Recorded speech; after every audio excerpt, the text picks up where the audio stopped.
بسم اللہ الرحمن الرحیم۔ السلام علیکم دوستو، دنیا بھر کی خبروں میں آج آپ سنیں گے، لیکن اس سے پہلے اگر ہو سکے تو لائک اور سبسکرائب کا بٹن ضرور دبا لیں۔ شکریہ۔ چائنا تیزی سے سعودی عرب اور مشرق وسطی سے امریکہ کو بے دخل کر رہا ہے۔ جرمنی میں حکومت کا تختہ الٹنے کا منصوبہ ناکام، فوجیوں سمیت 25 گرفتار۔ یورپی ممالک آپس میں کیوں لڑ رہے ہیں؟ اسمبلیوں کی تحلیل میں پی ٹی آئی کی حکمت عملی کمزور پڑنے کا امکان۔ افغان طالبان وعدوں کو پورا کرنے کے اہل نہیں ہیں، امریکہ۔ نکاسی آب کی لائنوں کا جائزہ لینے والا روبوٹ۔ چائنا آہستہ آہستہ اور احتیاط سے ایران اور سعودی عرب دونوں کا ایک اہم اقتصادی شراکت دار بن کر اپنے مفادات اور اثر و رسوخ کو آگے بڑھا رہا ہے۔ اس نے ہتھیاروں کے ایسے نظام مہیا کرنے کے ذریعے پورے خطے میں خود کو شراکت دار کے طور پر پیش کرنے کے مواقع بھی تلاش کیے ہیں جو امریکہ اپنے خلیجی اتحادیوں تک کو بھی مہیا کرنے سے انکار کرتا ہے۔ پورے خطے میں اپنے معاشی اور فوجی تعلقات کو فروغ دے کر اور انہیں گہرا کر کے چائنا نے طاقت کے علاقائی ثالث کار کی حیثیت سے امریکہ کی پوزیشن کو بے حد کم کر دیا ہے۔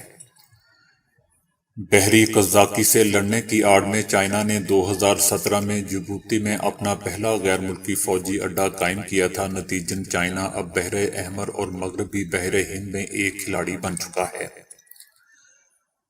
حال ہی میں چائنا کے بارے میں پتہ چلا ہے کہ وہ ابوظہبی میں دوہرے مقاصد کی حامل ایک سمندری تنصیب کی تعمیر کر رہا تھا، لیکن جب امریکہ نے اس پر شدید احتجاج کیا تو اس نے اس کو ترک کر دیا۔ سعودی عرب میں چائنا یورینیم کی کان کنی اور بیلسٹک میزائلوں اور فوجی ڈرونز کی تیاری میں شریک ہے۔ اس میں کوئی شک نہیں کہ یہ ویژن 2030 سے وابستہ بڑے پیمانے پر معاشی منصوبوں میں بھی اہم کردار ادا کرے گا۔ سعودی ویژن ولی عہد شہزادہ محمد بن سلمان کے ملک کی معیشت کو تیل کی آمدن پر انحصار کم کرنے کا منصوبہ ہے۔ اس بات کا قوی امکان ہے کہ صدر شی جن پنگ اور شہزادہ محمد بن سلمان جلد ہی اعلان کریں گے کہ چائنا بحر احمر پر ایک بڑی تنصیب تعمیر کرے گا۔ سعودی عرب میں چینی اثر و رسوخ کی یہ قابل ذکر توسیع کیسے ہوئی ہے؟ حالانکہ سعودی عرب امریکہ کا دیرینہ اتحادی اور کمیونزم اور اسلامی تخریب کاری کے خلاف جنگوں میں شراکت دار رہا ہے، وہ اب تیزی سے کمیونسٹ چائنا کو ایک شراکت دار کے طور پر کیوں دیکھ رہا ہے؟ چائنا خطے کا سب سے اہم تجارتی شراکت دار ہے۔ وہ خلیجی تیل کی پیداوار کا بڑا حصہ بھارت، جنوبی کوریا اور جاپان جیسے دیگر ایشیائی اور مشرقی ایشیائی ممالک کے ساتھ درآمد کرتا ہے، اور سعودی عرب جیسے ممالک بڑی مقدار میں چینی ساختہ مصنوعات درآمد کرتے ہیں۔ سعودی عرب کا زیادہ تر حصہ امریکی کمپنیوں نے تعمیر کیا تھا۔ سعودی ہسپتالوں میں زیادہ تر امریکی تربیت یافتہ ڈاکٹروں کا عملہ موجود ہے۔ ارامکو کا انحصار امریکی انجینئرز پر ہے۔ سعودی طالب علم امریکی اسکولوں میں زیر تعلیم ہے۔ انفرادی سعودیوں اور امریکیوں کے مابین تعلقات نے کئی دہائیوں سے طویل دوستی اور ذاتی گرمجوشی مزید گہری کی ہے۔ تاہم آج جو چیز قابل ذکر ہے وہ یہ کہ چائنا جس تیزی کے ساتھ ان علاقوں پر قبضہ کر رہا ہے اور امریکہ کو بے دخل کر رہا ہے۔ امریکہ اور سعودی عرب کے درمیان تناؤ 9/11 کے فوراً بعد دوستوں شروع ہوا تھا۔ جب جارج ڈبلیو بش کی انتظامیہ نے عراق پر حملہ کرنے کا فیصلہ کیا تھا، اس فیصلے کی سعودی عرب نے شدید مخالفت کی تھی۔ اس نے اس خدشے کا اظہار کیا تھا کہ اس کی وجہ سے خطے میں عدم و استحکام پیدا ہوگا اور عراق پر ایرانی غلبے کے امکانات ہوں گے۔ تاہم سعودی عرب نے امریکیوں کو یہ یقین دلایا تھا کہ وہ 9/11 پر امریکہ پر حملہ کرنے والے سعودی شہریوں سمیت تخریب کاروں کی کسی بھی طرح سے حمایت نہیں کرتا۔ اس کے بعد صدر باراک اوباما نے ایسی پالیسیاں متعارف کروائیں تھیں جن سے سعودیوں کو شدید خطرات لاحق ہو گئے تھے۔ اس کے بعد صدر ٹرمپ آئے، انہیں سعودی عرب میں اوباما سے بہتر سمجھا جاتا تھا۔ اس کے باوجود صدر ٹرمپ نے ستمبر 2019 میں سعودی عرب کی تیل تنصیبات پر ایران کے حملے کے خلاف جوابی کارروائی سے گریز کیا تھا، جس سے سعودیوں کو مایوس ہونا پڑا تھا۔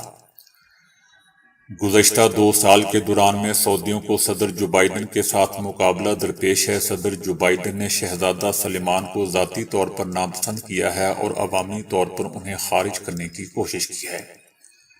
اس دشمنی کی ظاہری وجہ سعودی عرب کا انسانی حقوق کا ریکارڈ بتایا جاتا ہے، حالانکہ صدر جو بائیڈن کے بھارت کے وزیر اعظم نریندر مودی کے ساتھ قریبی تعلقات ہیں، جن کا انسانی حقوق کا ریکارڈ بہت ہی خراب ہے۔ سعودی عرب کسی زمانے میں امریکہ کی ریاست رہا ہو، لیکن اب وہ اپنے آپ کو اس طرح نہیں دیکھتا۔ آج یہ ممالک کے G20 گروپ کا ایک رکن ہے اور تیل کے مرکزی بینک اوپیک پلس کا ڈی فیکٹو ڈائریکٹر بھی ہے۔ سعودی امریکی ریاستدانوں کی لات ماری سے تنگ آ چکے ہیں، لہٰذا یہ کوئی تعجب خیز امر نہیں ہے کہ سعودی عسکری طور پر متنوع ہو رہے ہیں اور چائنا اس کوشش میں کلیدی کردار ادا کر رہا ہے۔ امریکہ کی عجیب و غریب اور تیزی سے خود کو تباہ کرنے والی پالیسیوں کے پیچھے جو بھی وجوہات ہیں، آج شرط لگا سکتے ہیں کہ صدر شی جن پنگ کا سعودی عرب میں بھرپور خیر مقدم کیا گیا ہے۔ انہیں خوب پذیرائی ملی ہے اور وہ اپنے دورے میں بیش قیمت انعامات بھی حاصل کریں گے۔ جرمنی میں حکومت کے خلاف سازش کر کے اقتدار کا تختہ الٹنے کا منصوبہ ناکام بنا دیا گیا ہے۔ ملک بھر میں چھاپہ مار کارروائیوں میں دائیں بازو کی تنظیم سے وابستہ 25 افراد کو گرفتار کیا گیا ہے۔ ملک میں دائیں بازو کے گروہ کے اراکین کو گرفتار کرنے کے لیے وسیع کریک ڈاؤن کیا گیا۔ ایسے عناصر کے خلاف کارروائی کی گئی ہے جن پر ریاستی اداروں پر مسلح حملے کی منصوبہ بندی کا شبہ تھا۔ حکومت کے خلاف بغاوت کے الزام میں گرفتار ایک حاضر سروس فوجی اور فوج ہی کے کئی سابق اہلکاروں سے تفتیش شروع کر دی گئی ہے۔ چھاپہ مار کارروائیوں میں گرفتار کیے گئے افراد پر الزام ہے کہ وہ گزشتہ برس نومبر سے جرمنی میں بغاوت کا منصوبہ بنا رہے تھے اور اس سلسلے میں وہ مشقوں سمیت اپنی ہر طرح کی سرگرمی میں مصروف تھے۔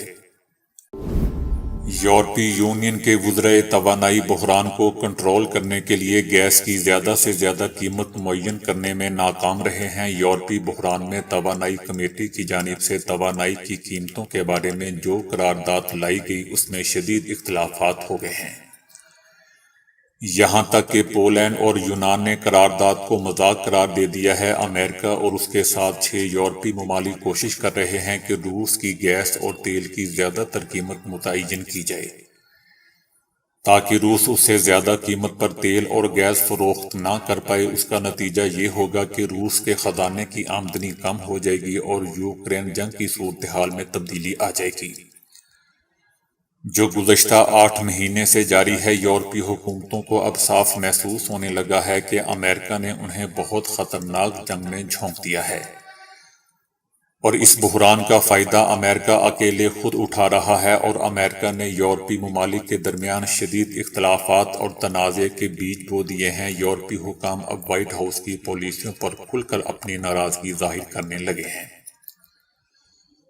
اور ان کا کہنا ہے کہ امریکہ یوکرین بحران ہی نہیں، یورپ میں توانائی کے بحران کا بھی خوب فائدہ اٹھا رہا ہے، کیونکہ سب کو نظر آ رہا ہے کہ یوکرین جنگ کے نتیجے میں امریکہ کے ہتھیاروں اور اسلحوں کی صنعت میں رونق پیدا ہو گئی ہے۔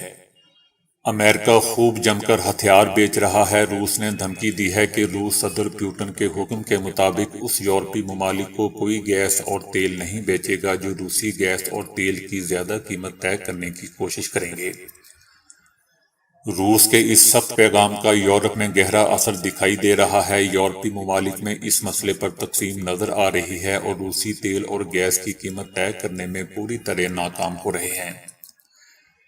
یورپی ممالک کو اگر غور سے دیکھا جائے تو ان کی بوکھلاہٹ بالکل ظاہر ہے۔ ان کو لگ رہا ہے کہ امریکہ نے جان بوجھ کر یوکرین کا بحران شروع کروایا اور اس میں پہلے روس کو کھینچا اور اس کے بعد یورپی ممالک کو اس جنگ میں بری طرح الجھا دیا۔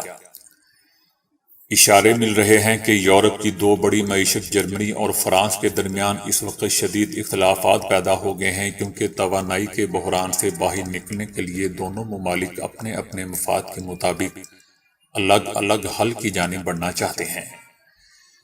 یہی سبب ہے کہ پیچیدگیاں بڑھتی جا رہی ہیں۔ مغرب کا پورا سرمایہ داری کا نظام ہی بازار اور اہم چیزوں کی قیمتوں پر ٹکا ہوا ہے۔ روس کی گیس اور تیل کی قیمت متعین کرنے کا مسئلہ اس وقت بہت بڑے چیلنج میں تبدیل ہو چکا ہے۔ عمران خان خیبر پختونخوا اور پنجاب اسمبلی کی تحلیل اگلے چند روز میں کرنے کا ارادہ رکھتے ہیں تاکہ سارا عمل آگے بڑھایا جا سکے۔ اسمبلیاں تحلیل کرنے کا یہ تازہ ترین دعویٰ ایک ایسے وقت میں سامنے آیا ہے جب وزیر اعلیٰ پنجاب چودھری پرویز الہی اور وزیر اعلیٰ خیبر پختونخوا محمود خان کی جانب سے اس معاملے پر عمران خان کی غیر مشروط اور غیر متزلزل حمایت کے موقف میں اب بظاہر کچھ لچک دکھائی دینے لگی ہے۔ وزیر اعلیٰ پرویز الہی کہہ چکے ہیں کہ پنجاب اسمبلی رمضان کے بعد اپریل تک فعال رہے گی، جبکہ وزیر اعلیٰ خیبر پختونخوا محمود خان کا کہنا ہے کہ خیبر پختونخوا اسمبلی پنجاب اسمبلی تحلیل ہونے کے بعد ہی تحلیل کی جائے گی۔ دوسری جانب پی ٹی آئی میں بھی بظاہر کچھ دراڑیں نظر آ رہی ہیں، کیونکہ بہت سے ارکان صوبائی اسمبلی پنجاب اسمبلی تحلیل کرنے کے حامی نہیں ہیں۔ امکان ہے کہ مذکورہ ارکان اسمبلی وزیر اعلیٰ پنجاب کے انتخابات سے بھی غیر حاضر ہو جائیں گے۔ چودھری پرویز الہی کیمپ میں شامل افراد عمران خان کی سیکیورٹی کے مسئلے کی جانب بھی توجہ دلا رہے ہیں۔ ان کا موقف ہے کہ عمران خان پنجاب اور خیبر پختونخوا میں محفوظ ہیں، کیونکہ یہاں پی ٹی آئی کی حکومت ہے۔ اسمبلیاں تحلیل کرنے کی صورت میں ان سے یہاں حاصل تحفظ بھی چھن جائے گا۔ عمران خان کی سیکیورٹی پر وزیر الہی سمجھوتہ نہیں کرنا چاہتے۔ عمران خان کی جانب سے 26 نومبر کو اعلان کے بعد اسمبلیوں کی تحلیل میں تاخیر کرنے کا فیصلہ اب الٹا ثابت ہوتا دکھائی دے رہا ہے۔ امریکہ نے کہا ہے کہ امریکہ کی ترجیح اس بات کو یقینی بنانا ہے کہ تخریب کار اور دیگر قوتیں افغانستان کو پاکستان پر حملوں کے لیے لانچ پیڈ کے طور پر استعمال نہ کر سکیں۔ اگر افغانستان میں عالمی تخریب کاروں کو دوبارہ منظم ہوتے دیکھا تو امریکہ کارروائی کرے گا۔ امریکہ کا کہنا ہے کہ افغان طالبان ان وعدوں کو پورا کرنے میں ناکام رہے یا وہ انہیں پورا کرنے کے اہل نہیں ہیں جو کہ انہوں نے متعدد شعبوں کے حوالے سے کیے تھے۔ امریکہ کا وسیع تر مقصد اس بات کو یقینی بنانا ہے کہ تخریب کار اور دیگر قوتیں افغانستان کو پاکستان پر حملوں کے لیے لانچ پیڈ کے طور پر استعمال نہ کر سکیں۔ ٹی ٹی پی اور اس جیسے دیگر گروہ بھی دوبارہ متحرک ہو چکے ہیں۔ ہم خطے میں تخریب کاری کے خلاف پاکستان سمیت اپنے دیگر شراکت داروں کے ساتھ مل کر کام کرنے کے لیے پرعزم ہیں۔ ہم ان شعبوں میں تعاون کے مواقع بڑھانے کا خیر مقدم کرتے ہیں جو ہمارے اور پاکستان کے لیے باہمی مفاد کے لیے اہم ہے۔ پاکستان کو international military education and training programme کے تحت امداد فراہم کی جاتی ہے، جو خطرات سے نمٹنے کے لیے پاکستان کی صلاحیتوں کو مضبوط بناتا ہے۔ امریکہ کا مزید کہنا تھا کہ ہم نے جھوٹی اور من گھڑت افواہوں کی مسلسل تردید کی ہے۔ ہمارا مفاد صرف پاکستانی عوام اور پاکستان کے آئینی نظام کا مفاد ہے۔ ہم کسی ایک امیدوار یا کسی ایک شخصیت کو دوسرے پر ترجیح نہیں دیتے۔ ہم جس چیز کے حق میں ہیں وہ پاکستان کا آئینی نظام ہے۔ امریکہ نے کہا کہ ہم نے افغانستان کی بہت سی تشویشناک ویڈیوز دیکھی ہیں جو حالیہ روز میں آن لائن گردش کر رہی ہیں، جو واقعہ ظاہر کرتا ہے کہ طالبان 1990 کی دہائی کے دوران اپنے جابرانہ اور قدامت پسندانہ رویے کی سمت واپس جا رہے ہیں۔ یہ اس وقت بھی تمام افغان عوام کے وقار اور انسانی حقوق کی توہین تھی، یہ اب بھی تمام افغانوں کے وقار اور انسانی حقوق کی توہین سمجھی جائے گی۔ یہ طالبان کی جانب سے اپنے وعدوں کی پاسداری میں واضح ناکامی ہے۔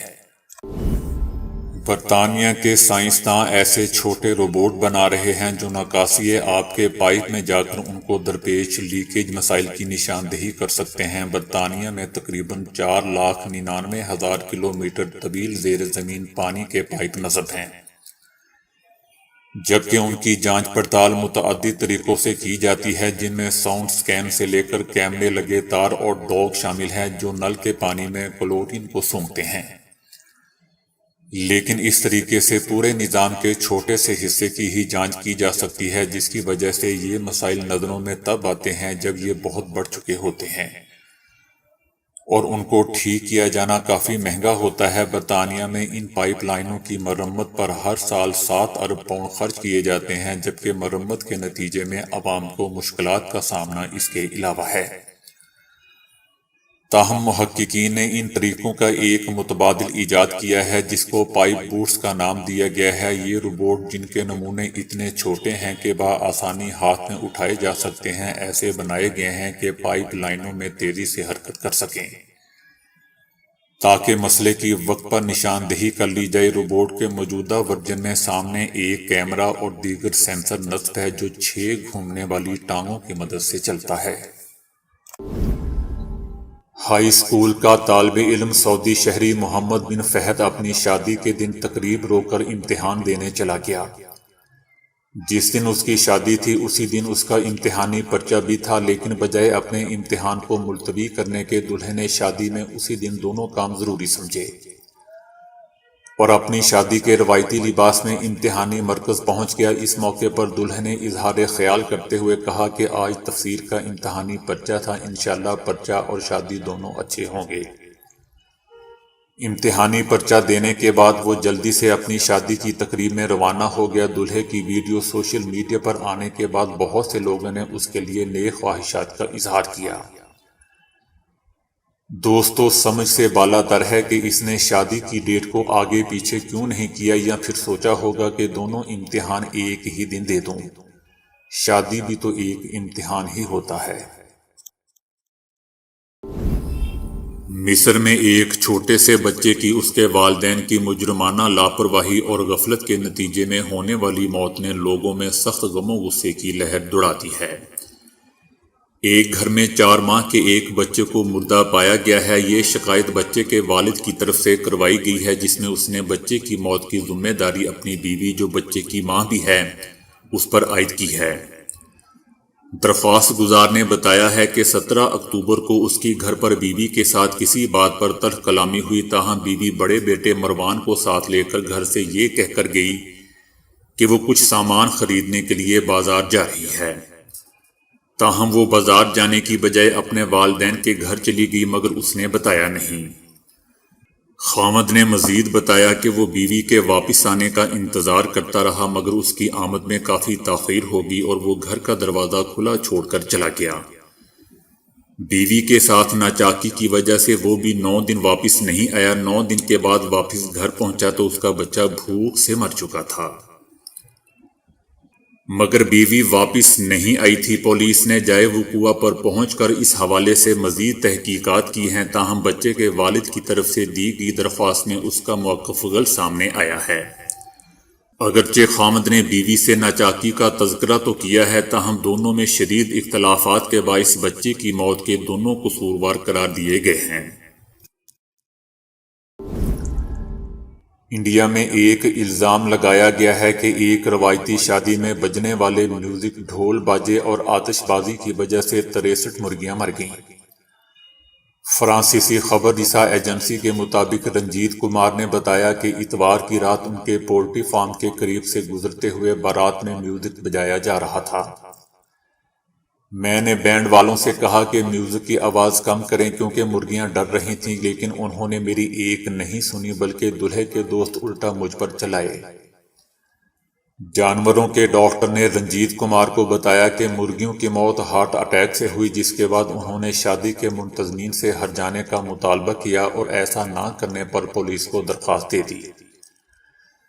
زوالوجی کے پروفیسر سوریا کانتا مشرا نے میڈیا کو بتایا کہ تیز میوزک سے پرندوں میں دل کی بیماری کا خطرہ بڑھ جاتا ہے۔ مرغیوں کا نظام ایسا ہے کہ میوزک سے پیدا ہونے والے اچانک سٹریس سے ان کا بایولوجیکل کلاک متاثر ہوتا ہے۔ بہرحال اس کہانی کا انجام یہ ہوا کہ دونوں فریقین نے پولیس سے بچنے کے لیے مل بیٹھ کر معاملہ طے کرنے کا فیصلہ کر لیا۔ پولیس انچارج کا کہنا تھا کہ ہم نے کارروائی شروع نہیں کی کیونکہ پولٹری فارم کے مالک نے درخواست واپس لے لی ہے۔